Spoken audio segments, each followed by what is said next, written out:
Hey guys, welcome back to the video. In this video, I'm going to be bringing up the question of studios releasing movies in theaters alone.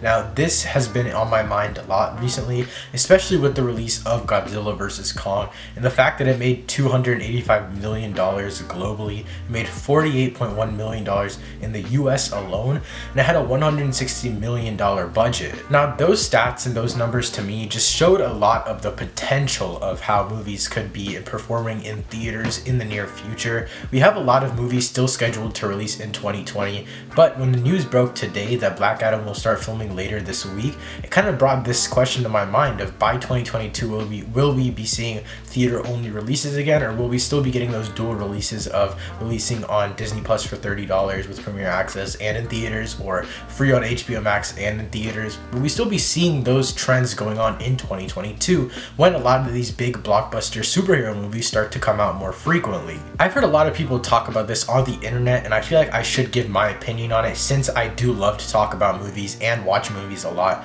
and that's basically what I do on this channel. So if you guys do enjoy those types of videos, before we get into it, make sure you hit that subscribe button and turn notifications so you don't miss any time I upload a new video. But without wasting any more time, I do want to jump right into this topic of studios releasing movies strictly in theaters. I think the first test of this will genuinely be when Black Widow releases in theaters and on Disney Plus in this July. Now, it's going to be a little bit weird because we're still going to be looking at that Disney Plus statistic, but if we look at just theater alone, I think this movie can give us a good representation of at least the rest of 2021, because the rest of 2021 still has a lot of big blockbuster superhero movies such as Dune, Shang-Chi, and The Suicide Squad. One example of the uncertainty of getting that statistic of high box office in theaters is for Dune. Legendary, who are the people who are funding Dune, and they also funded Godzilla vs. Kong, they want to keep delaying Dune until they can get a confirmed theater-only release. But they're in that tie-in with HBO Max under Warner Brothers, where they have to do that dual release on HBO Max and in theaters at the same time. Financially, is that the right move? I still think that Black Widow is going to be a great test for that for almost every single company when it comes to movies,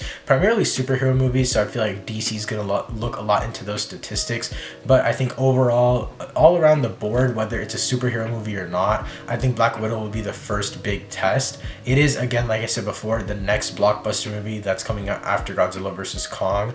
But the biggest issue that I see in comparing Black Widow and Godzilla vs. Kong is that Black Widow doesn't necessarily have as big of an international market as Godzilla vs. Kong did. Godzilla vs. Kong contains two of the most iconic pop culture characters internationally, and Black Widow is basically a secondary Marvel character. So yes, it's still going to have a big market outside of the United States, but not nearly as big as Godzilla vs. Kong. And as I mentioned before, Godzilla vs. Kong only made $48.1 million in the US. It made most of their money globally. So will Black Widow give us the good statistic for international releases as well? I definitely think so. Black Widow is also a superhero movie, so it has a smaller niche than Godzilla vs. Kong, whereas because Godzilla vs. Kong is definitely a big, massive blockbuster movie such as Fast and Furious and movies like that. So in that way, you can't really compare Black Widow for statistics, for example, like a movie like Dune, but you definitely can compare Black Widow for movies such as Suicide Squad or Shang-Chi. One example of a dual release that looked good in the beginning but kind of flopped at the end was Wonder Woman 1984, which released back in December. It was the first dual release on HBO Max, and